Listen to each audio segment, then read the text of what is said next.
Yeah, you staged it! You staged it! Staged it! You staged it! You will be sanctioned! Child abuser!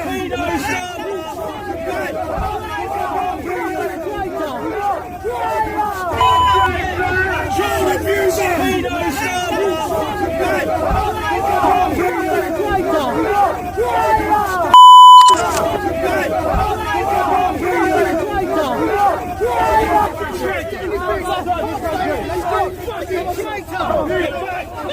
Get back! Traitor! Stand up! You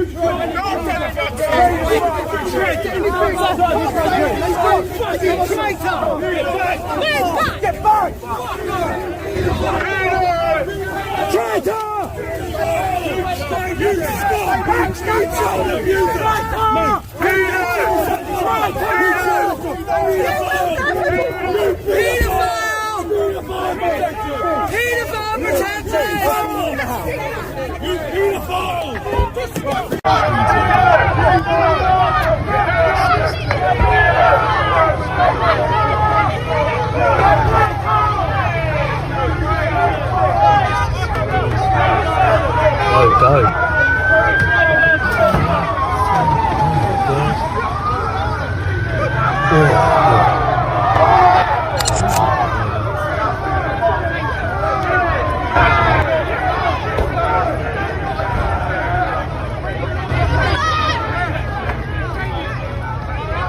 They were suddenly surrounded in the streets, chaos breaking out all around them.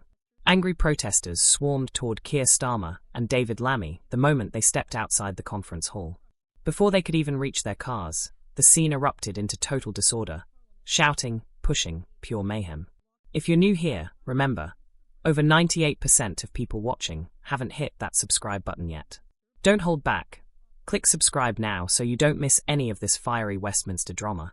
So, here's what happened. After wrapping up their meeting, Starmer and Lammy walked out expecting a normal exit. Maybe a few reporters, a few questions. Instead, they were met by a wall of fury. People were yelling, waving signs, and pushing forward. You could see the anger in their faces, frustration boiling over about energy bills, broken climate promises, unfulfilled pledges on immigration and Palestine, and more. The crowd made sure their message was heard, loud, raw, and emotional. Fingers pointing, voices raised. It was pure, "You've betrayed us" energy. From the very first moment, it was clear, a serious miscalculation. Security had completely underestimated the mood on the ground. Starmer and Lammy both looked shaken, trying to stay composed, to move through the chaos without losing control.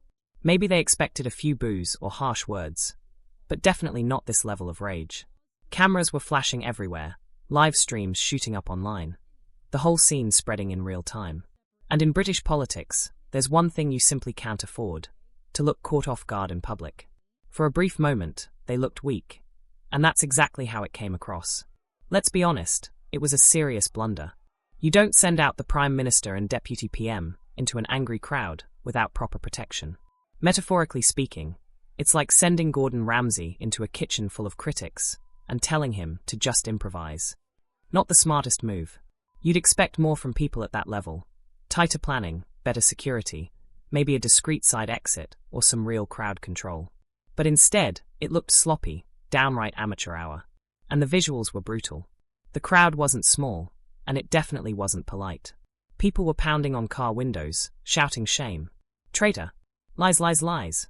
Placards screamed about skyrocketing energy bills, broken climate pledges, housing failures, and cuts to public services. Others were furious about foreign policy, Palestine, Israel, UK arms deals, and trade policies. It was a boiling pot of anger, and Starmer and Lammy were the lid barely holding it together. Public reaction exploded online. Social media went into overdrive, people posting split-screen clips. Starmer forcing a nervous smile, while insults flew. Lammy's security struggling to hold the line. Hashtags like "Down with the Elite" trended everywhere, accusing them of being out of touch with ordinary people's struggles. On Twitter, now X, Instagram, and every corner of the internet, everyone had a take. Some pointed the finger squarely at Labour, saying the party had lost its grip on the people it was meant to represent. Critics accused them of failing to tackle the cost of living crisis. Some people praised the protesters for having the courage to confront those in power, while others warned this could mark a dangerous escalation. Soon, #StormedAtConference began trending everywhere. Conservative commentators mocked them relentlessly, turning it into a field day. Meanwhile, voices from the left said, "Well, this is what happens when you lose touch with the public." The entire UK political scene lit up. Commentary, memes, clips, and debates flooding every corner of the internet. Behind closed doors, insiders murmured that Downing Street had been caught completely off guard. Security briefings had warned there might be tensions, but no one predicted this level of chaos. Some aides complained that event organizers had promised secure exit routes that never actually came together. Others said the protest grew far bigger and more organized than anyone expected, with more radical activists involved and a clear plan behind it. Inside Labour, tempers were flaring. Senior members grumbled, "We've been made to look weak. This could damage Starmer's image for months." People were asking, what on earth were they thinking? Meanwhile, conversations in Westminster pubs and bars were buzzing. The talk was, if this had happened to Boris Johnson, he'd never hear the end of it. Now, everyone was scrambling to manage the fallout, issuing statements, spinning narratives, and doing damage control. Later, Starmer finally addressed the uproar. "Yes, everyone has the right to peaceful protest. It's one of our core democratic values," he said. "But intimidation, aggression, or violence crosses the line. Security threats are not acceptable." That was the official line, a tweet, a press release, and a soundbite all rolled into one. Meanwhile, Lammy also spoke up, apologizing for the alarm caused, and insisting he was ready to listen, to engage, to have a dialogue. Both men tried to bring the narrative back onto safe, respectable political ground. But the damage was already done. That footage will replay for days, maybe weeks, across every platform. And it's handed fresh ammunition to the opposition and to every eager media outlet. In the aftermath, the spin doctors went into overdrive. Labour began scrambling to prove they're still steady, still in command. Efforts, renewed climate action, maybe even new pledges on housing and immigration to calm restless voters. They'll call for unity, respect, and calm, while accusing their rivals of stirring up hatred and exploiting tensions for political gain.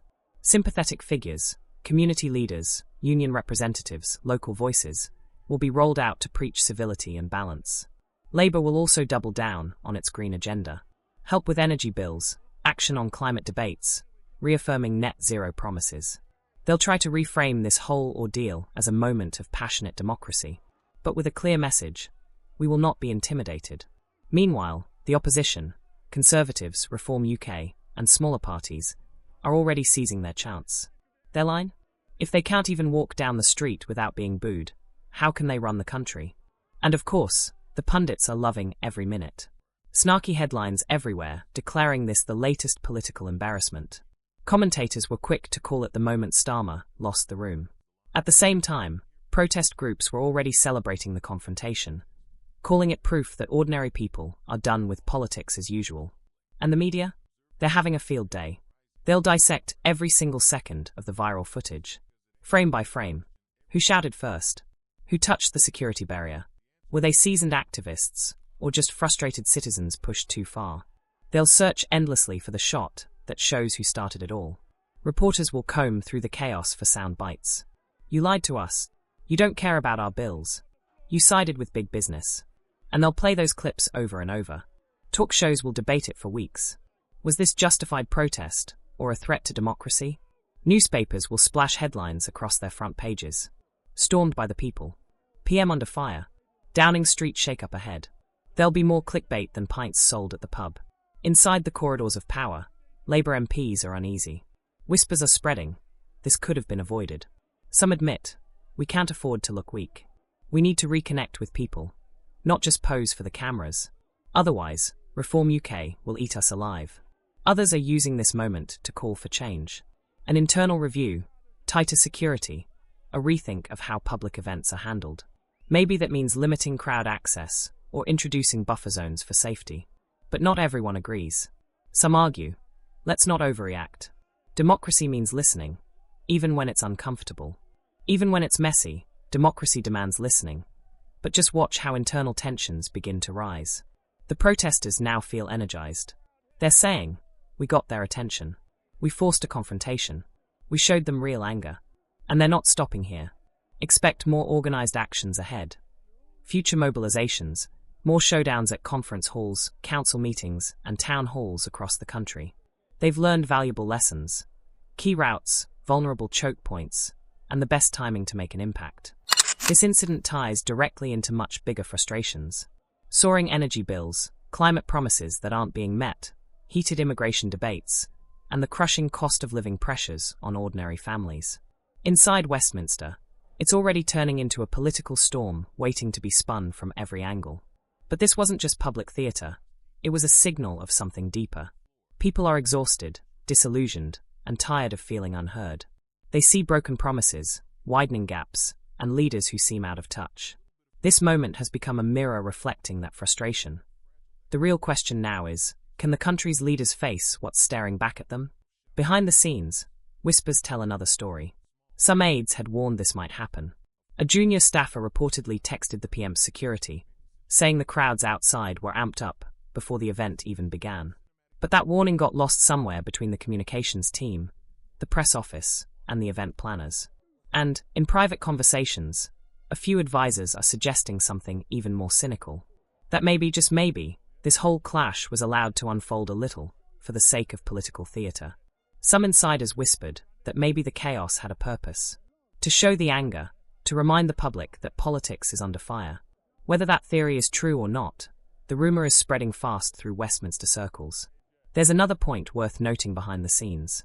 Labour's internal polling is already showing cracks in marginal seats. Voters are frustrated. Rising energy costs, the housing crisis, endless NHS waiting lists. And now this protest has only added to the pressure. With message control already slipping, this incident is about to dominate every conversation, leaving little room for Labour to push its key policies while it stays stuck on the defensive. Then came the social media firestorm. Short clips flooded every platform. 15-second and 30-second loops, slowed down, analysed frame by frame. Reaction channels broke it all down. Posture, facial expressions, even the bodyguard's moves. Hashtags started trending. Hashtag Starmer stormed. Hashtag Lammy under fire.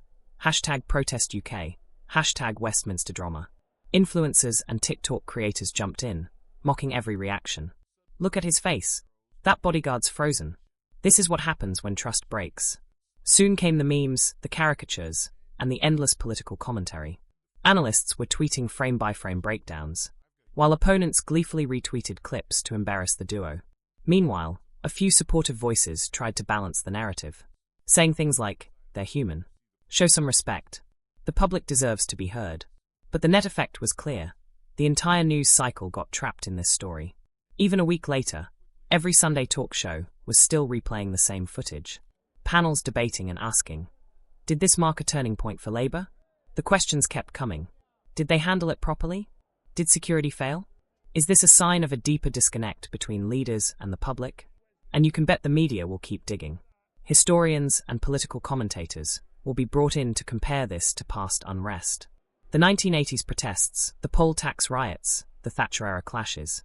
Before long, that single night of chaos will be framed as a turning point, a narrative anchor in modern British politics. So, what's the potential fallout in the coming weeks? First up, reputation damage. Starmer may be seen as losing grip on his ground game, while Lammy, as Deputy PM, will take plenty of the heat. Poll numbers could dip. Opponents will demand inquiries, asking, how on earth did security let this happen? Expect parliamentary questions, maybe even an internal review, or quiet resignations among event or security staff. Labour will have to rebuild credibility quickly. You'll see a wave of public relations efforts. Listening tours, town halls, direct voter engagements, anything to show, we hear you. They'll try to outrun the scandal with new policy pushes. Energy relief, housing reforms, and climate investment pledges. Focusing hard on the issues that matter most to voters. Could this moment shift the UK political landscape more broadly? Absolutely. Voters are already on edge over inflation, rising rents, and climate delays. This incident gives momentum to parties outside the traditional centre. Reform UK, the Greens, and a wave of independent candidates ready to capitalize on the anger. It might just soften long-standing loyalties and open a new chapter of political unpredictability in Britain. The fallout could also erode loyalty to Labour in key swing areas, and it's likely to embolden protest politics even further. After all, if demonstrators can storm the Prime Minister outside a conference hall, what's to stop others from staging similar confrontations? The line between protest and outright chaos is starting to blur. That reality will make every politician think twice. How open should they remain to the public, and how protected must they now be? The delicate balance between access and safety is being quietly recalibrated. Meanwhile, policy talk is about to heat up again. People will start demanding answers. About energy bills. You promised relief, but where's the real help? And about the climate agenda. You talk green, but the costs are falling on us.